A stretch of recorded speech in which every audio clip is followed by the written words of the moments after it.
Blessed and happy Friday to all of you, my dear friends, my dear brothers and sisters, my dear good people of God, faithful followers of the Daily Gospel Reflection with Father Jack. My dear kababayan, today is March 21, 2025, and today is Friday within the second week of Lent Year C. Today's Gospel is from the beautiful and the wonderful account of the Gospel of Matthew, chapter 21, verses 33 to 43 and verses 45 to 46. Our gospel for today speaks about the story of the parable of the wicked tenants. Wicked means unrighteous, reprehensive, or in simple terms, abusive tenants. Personally, I feel like I am the tenant in today's gospel. Why? Because there are moments in my life that God provides me everything, but I abuse it because of greed, because of avarice, and because of aggressive greed. God supplied me with what I need, but my desire for more lead to my personal destruction and demolition. You know, the desire for more is very dangerous. That's why in this season of Lent, we are asked to give alms and to fast. And the season of Lent is a great reminder to aspire and desire for less rather than to desire for more, to be satisfied with what we have. Three important points that I would like to share with you today, my dear friends. Number one, the gospel is telling us that we cannot stop God's mercy to reach us out. Amidst of our wickedness, amidst of our failures, amidst of our sins, God will keep sending messengers to remind us to change.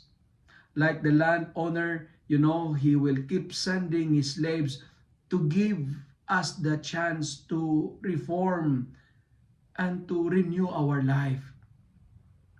These messengers are bringing invitation of love and mercy.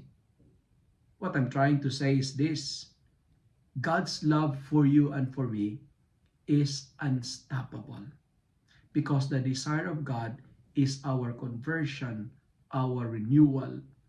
We are invited to reconcile with Him.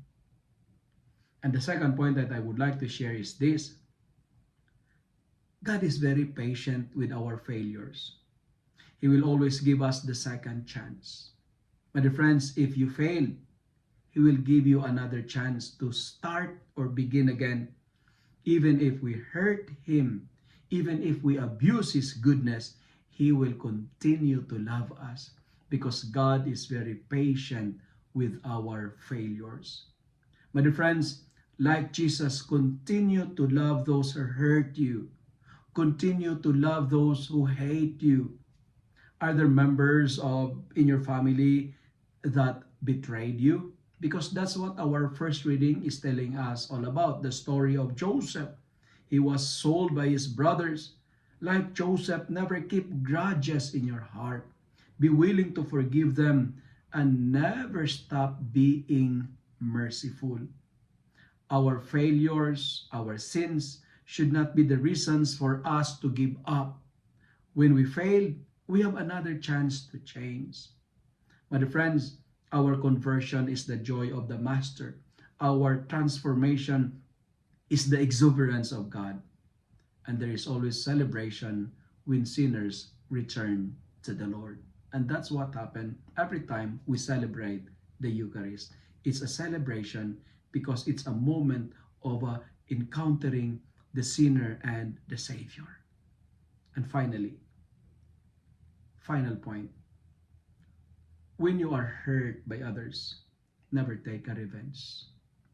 Joseph was sold by his brothers. He was betrayed by his own brothers, but he never kept grudges against them.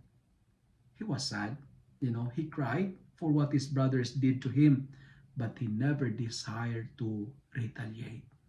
In the same way, in our gospel, the landowner's slave were beaten, stoned to death, but he sent another group of slaves one more time because The hope of God is our conversion, and He never take the chance to retaliate or to take a revenge, because the message is this: violence can be destroyed by mercy. Mercy is our power. Love is our weapon. Love is the weakness of our enemies.